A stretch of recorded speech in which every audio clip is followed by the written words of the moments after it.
రెండవ దినవృత్తాంతముల గ్రంథం 20వ అధ్యాయం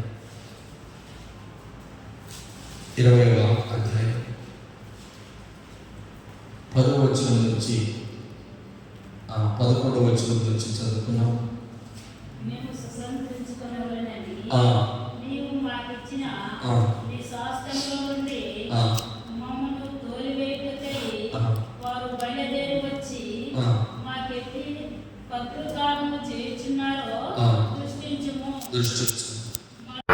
మా దేవ, నీవు వారికి తీర్పు తీర్చడానికి వచ్చి ఈ గొప్ప సైన్యంతో యుద్ధము చేయుటకు మాకు శక్తి చాలదు, ఏమి చేయుటకు మాకు తోచదు, నీవే మాకు దిక్కు అని ప్రార్థన చేశారు. ఈ ప్రార్థన ఎవరు చేస్తూ ఉన్నారు? యెహోషాపాతు రాజు చేస్తూ ఉన్నాడు. ఏమని ప్రార్థన చేస్తూ ఉన్నాడు? నీవే మాకు దిక్కు, ఇంకెవ్వరు లేరు. ఉపవాస ప్రార్థన చాటించిన యెహోషాపాతు రాజు యూదా వారందరినీ సమాజముగా మందిరములో చేర్చి, అయిలారా, ఉపవాస దినము చాటించాను, రాజునైన నేను నా మనసు దేవుని పైన నిలిపాను. ఎందుకంటే నలుమూల నుంచి సైన్యం వస్తూ ఉంది. ఇప్పుడు మనము బలవంతులము కాదు, బలహీనులము. అయితే ఈ గొప్ప సైన్యమును యుద్ధము చేయుటకు మాకు శక్తి చాలదు, ఏమి చేయదు, మాకు తోచదు. ఏం చేయాలో ఈ సమస్యలో మాకు తోచలేదు ప్రభా. ఏం చేయాలో ఏం మనసు ఉందో, ఏం మాట్లాడాలో మాకు తోచడం లేదయ్యా. ఒక వ్యక్తి తనకు భయంకరమైన శ్రమలు కలిగినప్పుడు, భయంకరమైన శోధనలు కలిగినప్పుడు, భయంకరమైన బాధ కలిగినప్పుడు, ఏమి చేయాలో దిక్కు తోచనప్పుడు ఏం చేస్తున్నాడు యెహోషాపాతు రాజు? ఉపవాస ప్రార్థన చేస్తాడు. అయితే ఏమంటున్నాడంటే, ఈ సైన్యమును జయించుటకు మాకు శక్తి లేదు, ఈ సమస్యలో మాకు శక్తి లేదయ్యా. ఏం చేయాలో దిక్కు తోచని స్థితిలో ఉన్నాం. ఏమి చేయాలో దిక్కు తోచని స్థితిలో మేము పడి ఉన్నాము. ఏం చేయాలి అని దేవుని ఎడల మోకాలుండి ప్రార్థన చేస్తారు. అయితే యూదా వారందరూ తమ శిష్యులతోనూ భార్యలతోనూ పిల్లలతోనూ యెహోవా సన్నిధిని నిలుచుండిరి. చప్పట్లు కొడదామా? ఎవరండి?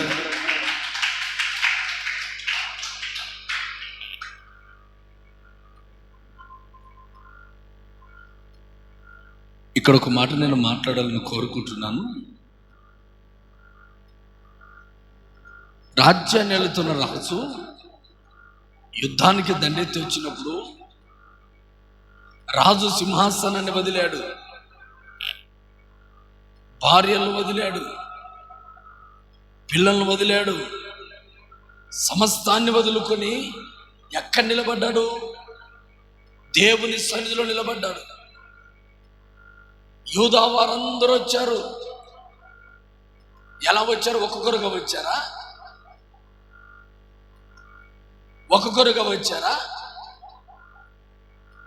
ఉపవాస దినము ఉపవాస దినము చాటించినప్పుడు, ఉపవాస దినము ప్రారంభించినప్పుడు, ఉపవాస దినము ఏర్పాటు చేసినప్పుడు ఒక్కొక్కరుగా వచ్చారా? వారి శక్తి చాలనప్పుడు, వారి బలము బలహీనమైనప్పుడు, వారికి దిక్కు తోచనప్పుడు వారికి ఎవరు దిక్కు లేనప్పుడు, వారు కృంగిపోయినప్పుడు, వారి బలము సన్నగిలినప్పుడు ఒక్కొక్కరుగా వచ్చారా, కుటుంబముగా వచ్చారా? కుటుంబముగా వచ్చారు. ఎలా వచ్చారంటే అక్కడ బాగా వ్రాసి ఉంచాడు, యూదా వారందరూ తమ శిశువులతోనూ, అంటే శిశువులు, చిన్న పిల్లలు, పాలుదాగు పిల్లలు, భార్యలతోనూ పిల్లలతోనూ యెహోవా సన్నిధిలో నిలుచుండి, అప్పుడు హతన్యాకు పుట్టిన కుమారుడైన బెనాయాకు జననమైన జకర్యా కుమారుడగు ఆసాపు సంతతి వాడును లేవీయుడును యహాజీయేలు సమాజములో ఉండెను. యెహోవా ఆత్మ అతని మీదకి దిగింది. హల్లెలూయా. అందరూ, భార్య, పిల్లలు, శిశువులు మొత్తం అందరూ ఉపవాసం ఉండి దేవుని సన్నిధిలో ప్రార్థన చేస్తూ ఉన్నారు. దేనికి?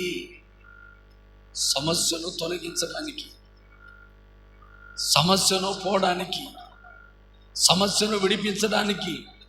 అయితే అందరూ దేవుని సన్నిధిలో ఉపవాసం ఉన్నారు. అందరూ సమస్య కొరకు ప్రార్థన చేస్తూ ఉన్నారు. ఏమని? మాకు ఈ సమస్య యుద్ధంలో నుంచి జయమగలగాల, మాకు శక్తి లేదు, ఏమి చేయాలో దిక్కు తోచని స్థితిలో ఉన్నామని బాధపడుతూ ఉన్నారు, కన్నీళ్లు గారుస్తూ ఉన్నారు. అయితే దేవుడు వారి ప్రార్థన విని అందరిలో, ఆ సమాజంలో లేవీయుడకు యహాజీయేలు అనే వ్యక్తి దేవుని మందిరంలో ఉన్నాడు. అందరూ, భార్య పిల్లలు కలిసి, రాజు కలిసి ఉపవాస ప్రార్థనలో గొప్పగా ప్రార్థన చేస్తూ ఉన్నారు. దేవా, మాకేమి దిక్కు తోచలేదయ్యా, మామేమో శక్తి లేదయ్యా, మాకు జయం కావాలి ప్రభు అని అందరూ పిల్లలతో సహా ఉపవాసం ప్రార్థన చేస్తూ ఉంటే యెహోవా ఆత్మ ఒక్కడి మీదికి దిగింది. హల్లెలూయా. యెహోవా ఆత్మ ఒక్కడి మీదికి దిగింది. సమస్య ఏమో రాజ్యమంతటిది. రాజ్యమంతా వచ్చి దేవుని సన్నిధిలో మోకరిస్తే వారందరి మీద కాకుండా ఒక్కరి మీద దిగి దేవుడు మాట్లాడుతున్నాడు. ఈ రోజున ఉపవాస ప్రార్థనలో నీ కుటుంబం అంతా వచ్చి ప్రార్థన చేస్తే నీ కుటుంబం మీద ఏ ఒక్కరి మీదైనా కానీ దేవుని ఆత్మ దిగునుగాక. హల్లెలూయా, హల్లెలూయా. మీ కుటుంబంలో మీ ఉపవాస ప్రార్థన బట్టి, మీకు కలుగున సమస్యను బట్టి, నీకు కలుగున ఇబ్బందిని బట్టి, నీకు కలిగిన ఇరుకును బట్టి అందరితో మాట్లాడలేకపోవచ్చు. అందరి మీద దేవుని ఆత్మ పని చేయకపోవచ్చు. అందరి మీద దేవుని శక్తి పని చేయకపోవచ్చు. దేవుడు రాజ్యంలో ఉన్న వారందరి సమస్యను బట్టి ఒకరి మీదకి ఆత్మ దిగింది. అలాగే నీ ఉపవాస ప్రార్థనలో నీ మనసు దేవుని వైపు నిలిపావు అంటే, నీ మనసు దేవుని వైపు నిలిపావంటే, ఆ మనస్సు దేవుని వైపు నిలిపిన వెంటనే నీ శక్తి లేదా, నీకు బలము లేదా, జయించలేకపోతున్నావా, చేతగాకనగా ఇబ్బంది పడుతున్నావా? అయితే ఆ ఇబ్బందులు తీర్చడానికి యెహోవా ఆత్మ ఆ ఉపవాస ప్రార్థనలో ఉన్న బిడ్డల మీద ఒక్కరి మీద దిగింది. హల్లెలూయా. దిగి ఏం మాట్లాడుతున్నాడు తెలుసా? చూద్దాం, ముందుకు వెళ్దాం. యూదా వారలారా, యెరూషలేము కాపురస్తులారా, యెహోషాపాతు రాజా, మీరందరూ ఆలకించండి. యెహోవా సెలవిచ్చినదేమనగా, ఈ గొప్ప సైన్యమునకు మీరు భయపడకుడి, జడియకుడి, ఈ యుద్ధము మీరు కాదు దేవుడే జరిగించును. హల్లెలూయా, హల్లెలూయా, హల్లెలూయా, హల్లెలూయా. అంతవరకు ఏమన్నారు? నాకు శక్తి చాలదయ్యా, మేము బలహీనులమయ్యా, మాకుండబడిన సమస్య గొప్పదయ్యా, చాలా పెద్దదయ్యా, మా ముందుండబడిన సమస్యలో మేము ఏమైపోతాం మాకు తెలియదయ్యా అని భయపడిన వాళ్ళు, అని ఏడ్చిన వాళ్ళు, అని భయపడి వణికిన వాళ్ళతో ప్రభు మాట్లాడుతూ ఉన్నాడు. ఏమంటున్నాడంటే ఇదిగో ఇదిగో ఇదిగో, ఇక మీదట సమస్య మీది కాదు, సమస్య ఎవరిదట? దేవుంది. ఒక ఉపవాస ప్రార్థన బట్టి ఒక వ్యక్తి ఉపవాసం ఉండి కన్నీళ్లు గార్చి దేవుని పైన మనసు నిలిపితే, నీ మనసు దేవుని వైపు నిలిపావు అంటేనా నీ ప్రార్థన దేవుడు ఆలకించి నీ కుటుంబంలో వారినో నీ సంఘం వారినో ఎవరో ఒకరిని దేవుడు ప్రేరేపించి నీ సమస్యను బట్టి వారితో మాట్లాడతాడు. వారితో మాట్లాడి నీ సమస్యను ఎవరు తీసుకుంటారంటే నీ దేవుడైన యెహోవా. నీ సమస్య అంతటిలో యుద్ధము చేయడానికి నీకు బలము లేకపోవచ్చు, నీకు శక్తి లేకపోవచ్చు, అయితే శక్తి కలిగిన యేసయ్య మనందరి పక్షాన నిలిచి ఉండునుగాక. ఆమేన్, హల్లెలూయా. ఈ రోజున చాలా మంది దేవుని సన్నిధిలో శక్తి లేక, బలము లేక బలహీనుడుగా కూర్చున్నావా? ఏమి చేయాలో దిక్కు తోచని పరిస్థితులలో ఉన్నావా? ఏమి చేయాలో బలహీనమైన పరిస్థితిలో ఉన్నావా? అయితే దేవుని సన్నిధిలో నువ్వు ఏం చేయాలంటే ప్రార్థన చేయాలి. హల్లెలూయా. దేవుని సన్నిధిలో ఏం చేయాలా? ప్రార్థన చేయాలా. ఉపవాసం ఉన్న తర్వాత ఎక్కడ గడుపుతూ ఉన్నారు? కుటుంబం అంతా ఎక్కడ గడుపుతున్నారు? దేవుని సన్నిధిలో గడుపుతూ ఉన్నారు. ఎందుకంటే వారి సమస్య లాంటిది, వారి ఇబ్బందుల లాంటివి, వారి ఇరుకుల లాంటివి. అయితే ఆ రోజున యెహోషాపాతు కాలంలో వారికున్న సమస్యను బట్టి ఎవరో ఒక్కరి మీద దేవుని ఆత్మ పనిచేసింది. కీర్తనల గ్రంథం 27వ కీర్తన 4వ వచనం చూద్దాం. 27వ కీర్తన. యెహోవా యొద్ద ఒక్క వరం అడిగి తిని, యెహోవా ప్రసన్నతను చూచుటకు, ధ్యానించుటకు,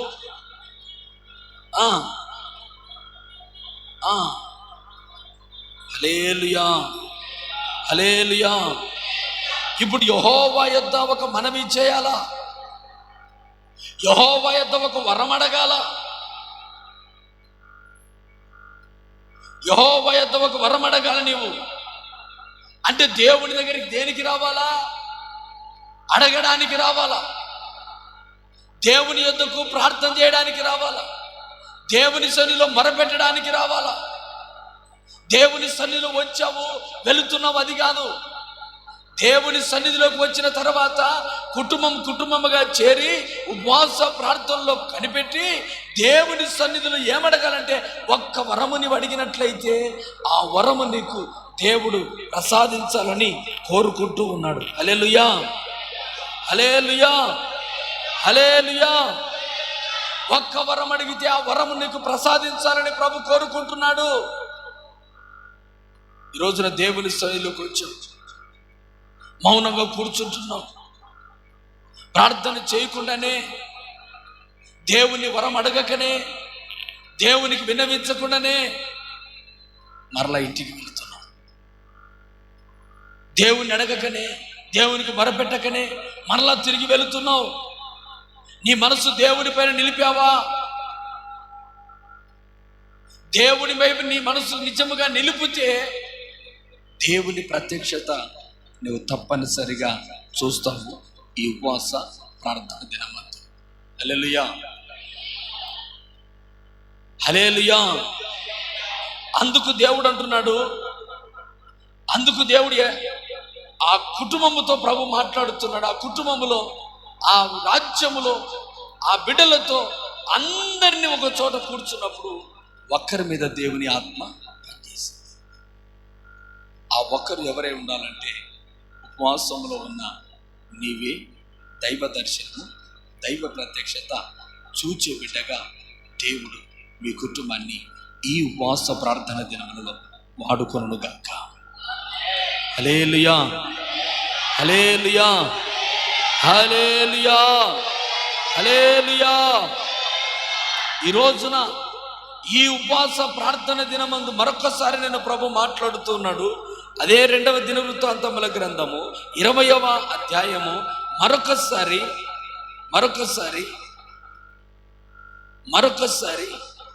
యెహోవా ఆత్మ అతని మీదికి రాగా అతడిలాగు ప్రకటన చేసింది. యూదా వారలారా, యెరూషలేము కాపురస్తులారా, యెహోషాపాతు రాజా, మీరందరూ ఆలకించండి. యెహోవా సెలవిచ్చినదేమనగా, ఈ గొప్ప సైన్యమునకు మీరు భయపడకండి, జడియకుడి. ఈ యుద్ధము మీరు కాదు, దేవుడే జరిగించు, దేవుడే జరిగించు, దేవుడే జరిగించు. 17వ వచనము, ఈ యుద్ధములో మీరు పోట్లాడవలసిన నిమిత్తం లేదు. యూదా వారలారా, యెరూషలేము వారలారా,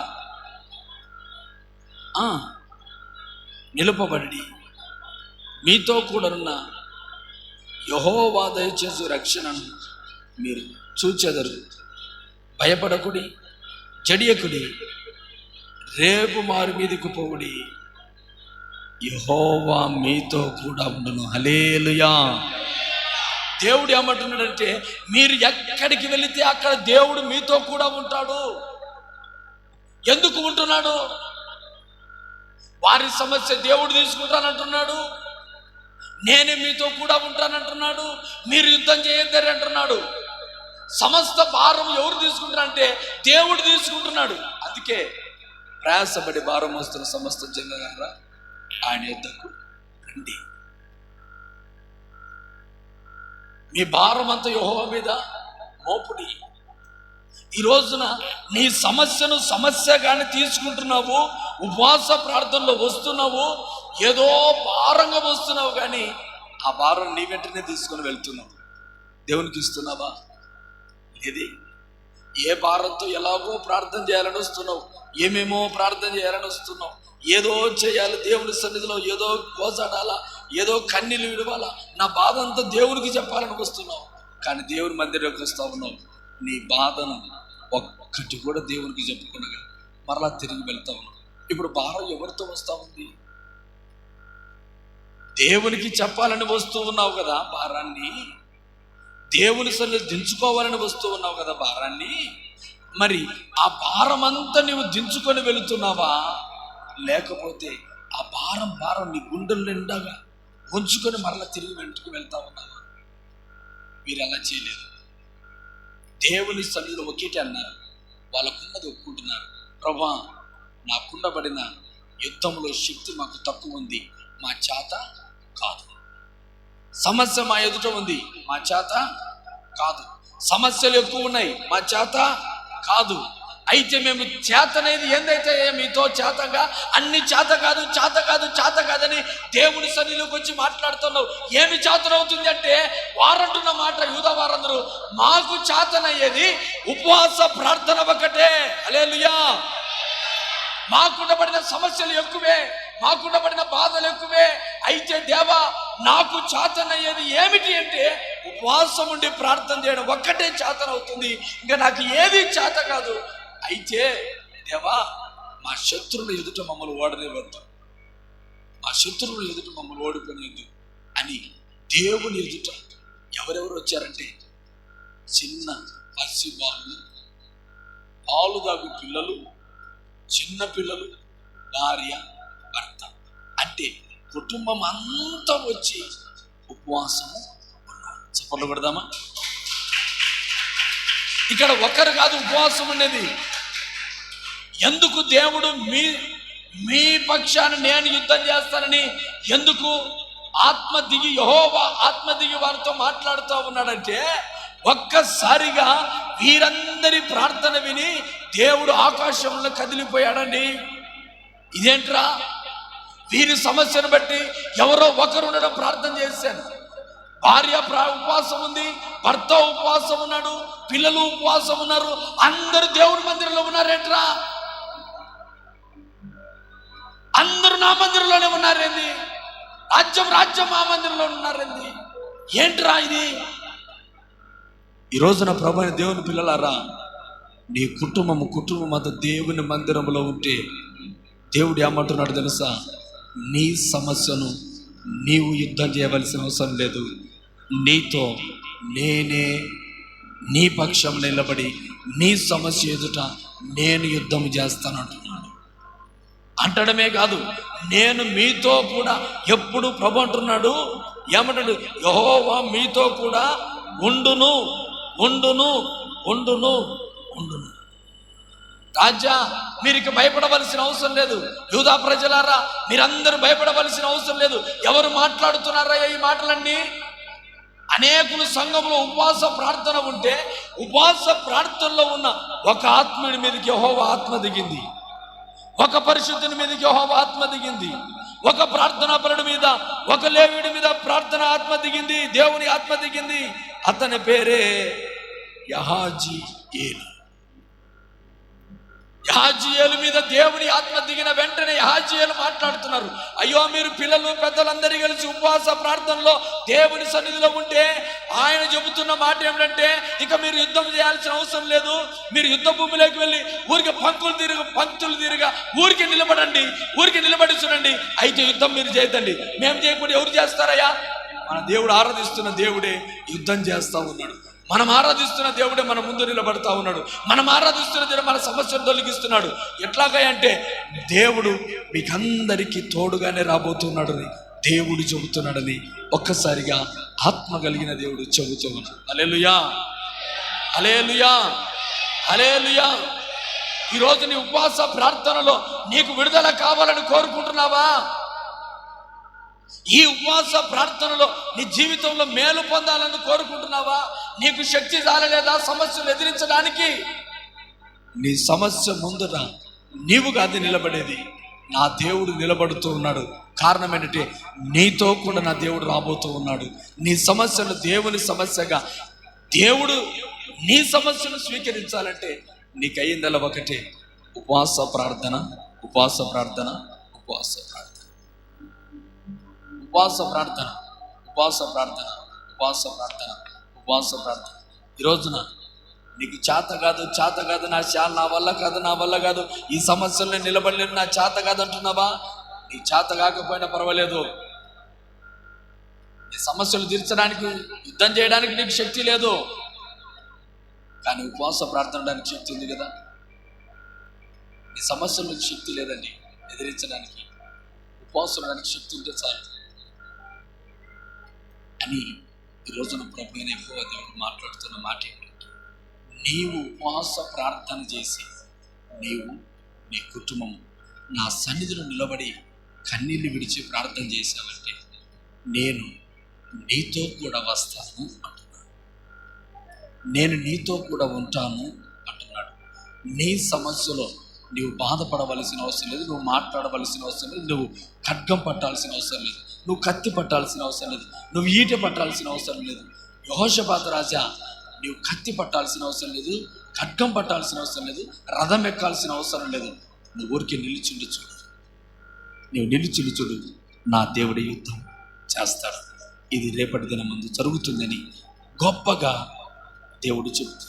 19వ వచనంలో, అప్పుడు యెహోషాపాతు సాష్టాంగ నమస్కారము చేశాను, యూదావారులను యెరూషలేము కాపురస్తు యెహోవా సన్నిధి సాగిలపడి నమస్కరించారు. రాజు సైన్యం నమస్కారం చేస్తున్నారు దేవుని సన్నిధి. ఎందుకు? మేము చేసిన ప్రార్థనకు దేవుడు జవాబిచ్చాడు. నేను చేసిన ప్రార్థనకు దేవుడు నాతో మాట్లాడాడు. నేను చేసిన ఉపవాస ప్రార్థన వ్యర్థం కాలేదు. మేము చేసిన ప్రార్థన వ్యర్థం కాలేదని దేవుని సన్నిధిలో రాజులు, రాజ్య బిడ్డలు దేవుని సన్నిధిలో సాష్టాంగ నమస్కారం చేస్తూ ఉన్నారు. ఈ రోజున దేవుని సన్నిధిలో ఉన్న ఉపవాస ప్రార్థనలో ఉన్న బిడ్డలారా, నీవు నీ ఉపవాస ప్రార్థనలో దేవుని స్వరం వింటున్నావా?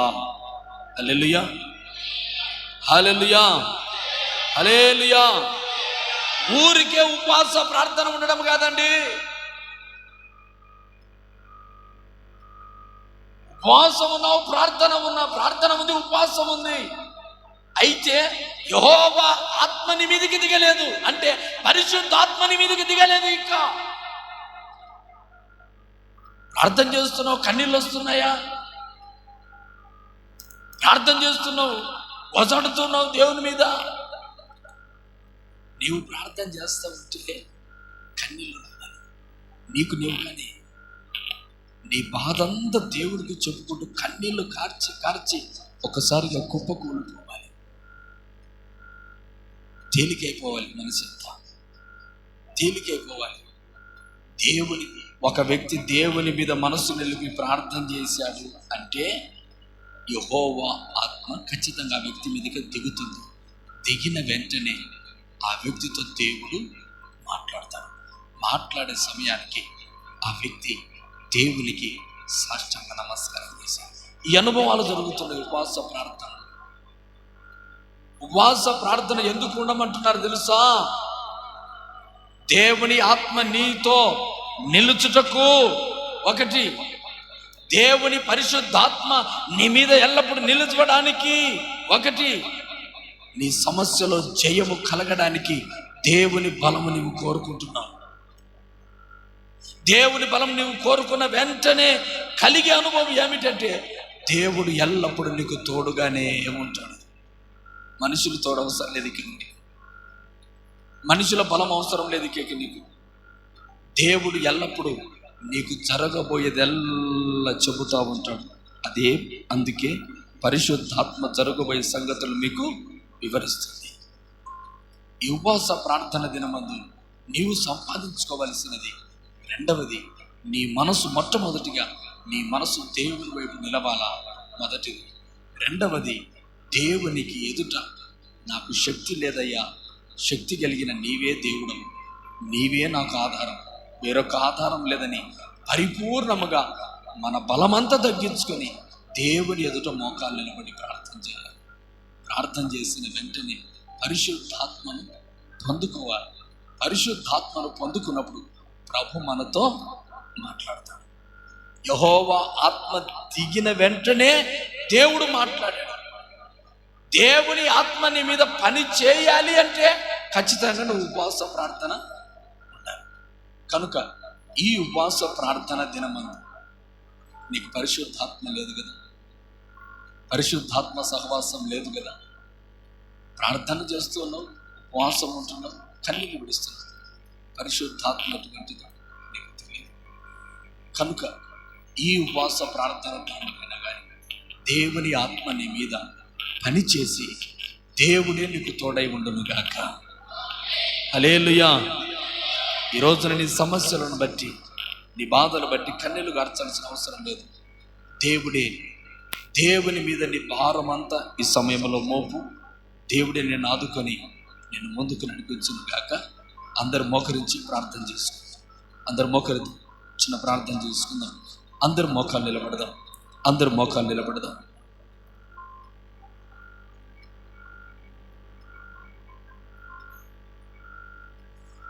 అందరూ మోకాలు నిలబడదాం.